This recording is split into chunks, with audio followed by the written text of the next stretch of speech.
Des événements significatifs se déroulent actuellement au Moyen-Orient. La trajectoire de ce conflit vient de connaître un tournant que les capitales occidentales n'avaient pas anticipé. Des frappes en provenance d'Iran touchent en ce moment même la région de Tel Aviv. Et les premières données disponibles modifient considérablement l'analyse stratégique que nous avions établie jusqu'ici.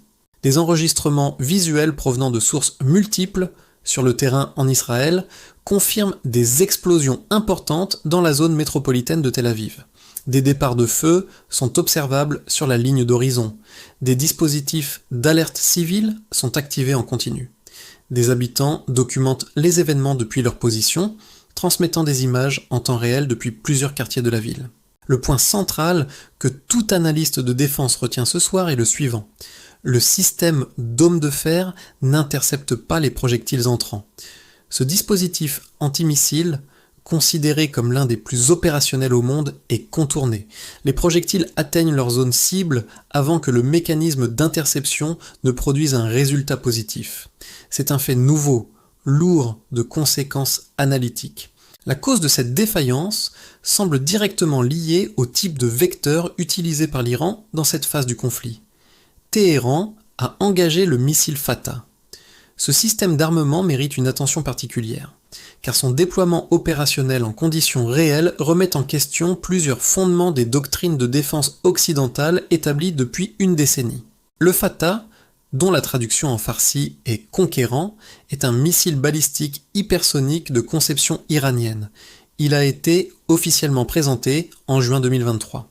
À sa présentation, la majorité des analystes occidentaux avaient exprimé des réserves importantes quant aux performances annoncées, estimant que les capacités revendiquées par Téhéran relevaient davantage de la communication stratégique que d'une réalité opérationnelle vérifiable. Les événements de ce soir obligent à réviser cette position. Les missiles hypersoniques se déplacent à des vitesses supérieures à Mach 5, soit 5 fois la vitesse du son. L'Iran attribue au Fatah des vitesses comprises entre Mach 13 et Mach 15 dans sa phase terminale, correspondant à la portion finale de la trajectoire lors de la descente vers la cible. Ces données, si confirmées, redéfinissent le cadre d'analyse. À de telles vitesses, le délai disponible pour qu'un système d'interception détecte la menace, calcule une solution balistique, lance un intercepteur et l'amène à contact se réduit à quelques secondes. Dans certaines configurations d'engagement, cette fenêtre temporelle tombe en dessous du seuil opérationnel minimum des systèmes d'interception actuellement déployés. C'est une contrainte physique, non une défaillance humaine. Le dôme de fer a été initialement conçu pour neutraliser des roquettes à courte portée et des projectiles d'artillerie.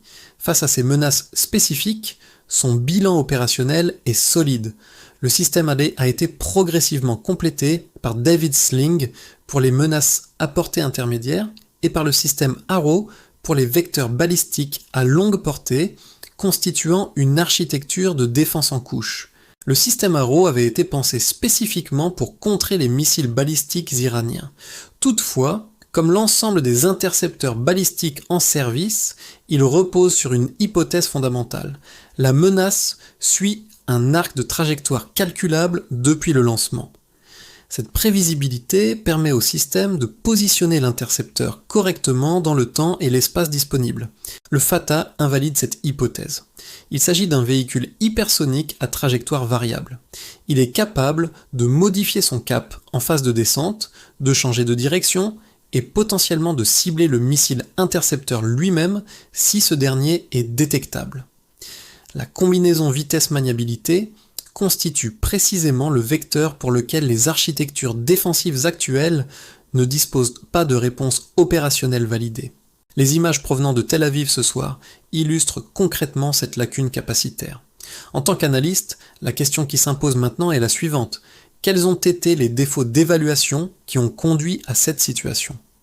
Cette question n'est pas formulée pour attribuer des responsabilités en temps réel, mais pour comprendre les mécanismes analytiques qui ont produit un résultat non anticipé. La première défaillance identifiable concerne l'évaluation du renseignement sur les capacités balistiques iraniennes.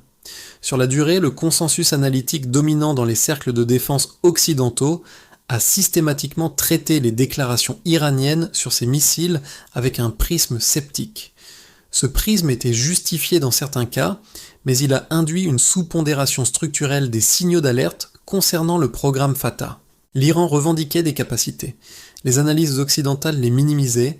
Ce schéma s'est répété sur plusieurs cycles de développement d'armement iranien. Dans plusieurs cas, ce scepticisme était fondé car les performances réelles se sont avérées inférieures aux annonces officielles de Téhéran. Ce précédent a créé un biais d'évaluation qui s'est appliqué à tort au programme hypersonique. Le Fatah représentait pourtant un cas distinct. La physique des véhicules planeurs hypersoniques est connue et documentée. La progression technique allant des missiles balistiques conventionnels que l'Iran développe depuis des décennies avec un soutien extérieur identifié vers des têtes manœuvrantes hypersoniques est une évolution prévisible. Les indicateurs étaient disponibles, leur pondération analytique a été insuffisante. La deuxième défaillance concerne les hypothèses formulées sur la scalabilité du dôme de fer. Ce système dispose d'un historique opérationnel remarquable dans le cadre des missions pour lesquelles il a été conçu. Face aux roquettes non guidées, ses résultats d'interception ont été régulièrement élevés. Ce bilan a généré une confiance institutionnelle en Israël, aux États-Unis et plus largement en Occident. Cette confiance a progressivement conduit à une généralisation analytique incorrecte, celle selon laquelle l'architecture de défense multicouche israélienne pouvait traiter l'ensemble du spectre des menaces iraniennes. Cette extrapolation n'intégrait pas suffisamment le scénario dans lequel la vitesse et la maniabilité de la menace dépasseraient les paramètres de conception des systèmes d'interception disponibles.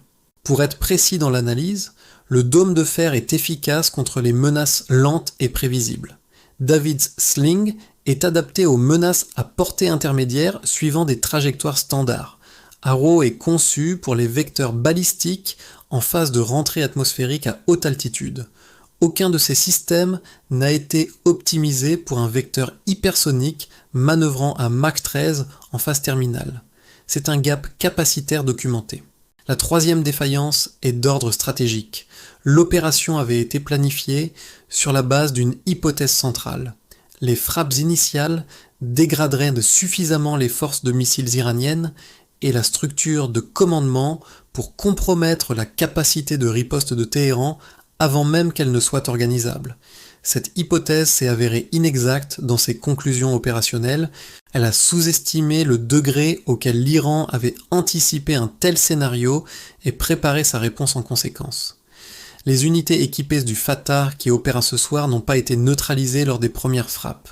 Elles avaient été dissimulées, repositionnées et protégées spécifiquement dans cette perspective. La planification militaire iranienne a intégré la frappe préventive comme une variable, non comme une finalité. Il s'agit d'un principe classique de la stratégie de défense en profondeur. Conserver ses capacités les plus avancées pour la phase de riposte maximale après absorption des premières frappes adverses. L'Iran a appliqué ce principe avec efficacité. Les batteries de missiles préservées représentent la réserve stratégique que Téhéran avait constituée précisément pour ce moment du conflit. Tel Aviv est l'une des zones urbaines les plus denses du Moyen-Orient, avec environ 4 millions d'habitants dans son aire métropolitaine. C'est le centre économique, financier et technologique d'Israël. Ce n'est pas une cible à caractère militaire au sens conventionnel. Sa désignation comme zone de frappe par l'Iran constitue un signal politique fort, au-delà de ses effets matériels immédiats. Les images disponibles ce soir, les incendies, les dispositifs d'alerte civile activés en continu, l'ampleur visible des impacts représentent une expérience inédite pour la population israélienne dans le cadre de ce conflit. Jusqu'à cette nuit, les images dominantes étaient celles de frappes israéliennes et américaines sur le territoire iranien. Le rapport visuel s'est inversé ce soir. Les premières heures de ce conflit avaient positionné Israël et ses alliés en position de supériorité visuelle et narrative. Les images diffusées montraient des infrastructures iraniennes neutralisées, des systèmes de défense mis hors service, une campagne de frappe de précision menée avec méthode. Ce soir, la narration s'est modifiée. Les images de Tel Aviv changent le cadre d'interprétation globale. Pour la société israélienne, L'impact psychologique de voir des missiles atteindre une grande métropole sans être interceptés est significatif. La doctrine stratégique israélienne repose historiquement sur la dissuasion, la conviction que le coût d'une attaque contre Israël excédera toujours le bénéfice attendu par l'attaquant. Cette conviction est mise à l'épreuve ce soir par les images qui circulent. Pour l'administration américaine, les développements de cette nuit posent un problème de cohérence entre le discours tenu en début d'opération et la réalité observable. L'opération avait été présentée comme maîtrisée, précise, reposant sur une supériorité capacitaire suffisante pour contenir les risques d'escalade. Les événements de Tel Aviv constituent un écart factuel entre cette présentation et la situation réelle. Cet écart aura des conséquences politiques mesurables. Les images de Tel Aviv seront présentes sur l'ensemble des médias américains dès ce soir et dans la presse écrite dès demain matin.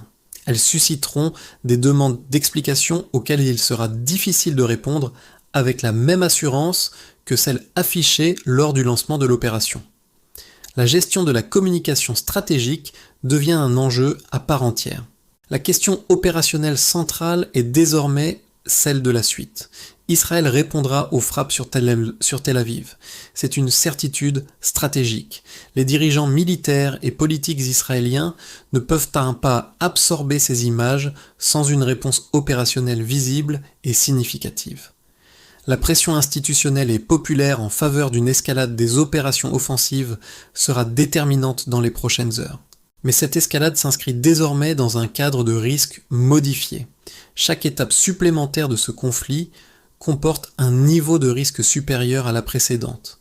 L'Iran a démontré ce soir qu'il dispose d'une capacité de frappe que les systèmes de défense israéliens ne peuvent pas neutraliser de façon systématique. Ce paramètre nouveau doit désormais être intégré dans chaque décision stratégique à venir. Il est raisonnable de supposer que l'Iran dispose encore d'un stock de missiles Fatah. Aucune nation ne déploie sa capacité la plus avancée en totalité lors d'une première salve. La réserve restante constitue une variable de dissuasion permanente que les planificateurs israéliens et américains doivent désormais intégrer dans leurs calculs d'escalade. La symétrie de la menace a changé dans la nuit de ce soir. Ce conflit, qui devait initialement démontrer la supériorité capacitaire de la coalition israélo-américaine, a pris ce soir une dimension plus équilibrée que ce que les premières heures laissaient anticiper, la sous-estimation des capacités iraniennes, à la fois technologiques, logistiques et stratégiques, est la variable explicative centrale de ce tournant. C'est une leçon analytique majeure pour l'ensemble de la communauté stratégique internationale. Le missile Fatah envoie ce soir un signal clair à l'ensemble des acteurs stratégiques qui observent ce conflit. Les hypothèses de travail sur lesquelles reposaient les doctrines de défense occidentales face aux capacités balistiques iraniennes devront être révisées. Ce n'est plus un exercice théorique, c'est une nécessité opérationnelle dictée par les événements observables de cette nuit. Il s'agit d'une situation en évolution constante.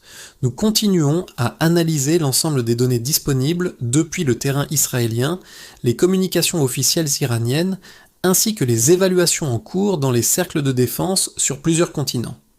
La nuit n'est pas terminée, et les développements des prochaines heures détermineront la dynamique des jours à venir.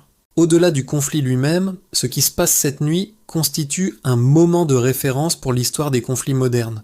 Pour la première fois, un vecteur hypersonique à trajectoire variable a été engagé en conditions opérationnelles réelles contre l'un des systèmes de défense les plus développés du monde.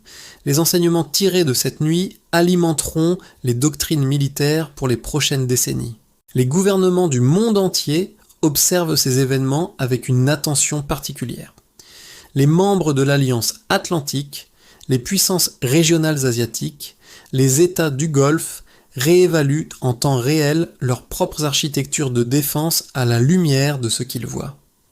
La question n'est plus académique, aucun système d'interception actuellement déployé n'offre de garantie absolue face à cette classe de menaces. Si cette analyse vous a fourni des éléments de compréhension clairs sur une situation complexe, c'est précisément l'objectif de ce format. Likez cette vidéo si vous souhaitez que ce type de contenu continue à être produit. Abonnez-vous pour ne manquer aucune analyse et activez les notifications. Nous restons mobilisés sur ce dossier et reviendrons avec chaque élément confirmé dès qu'il sera disponible.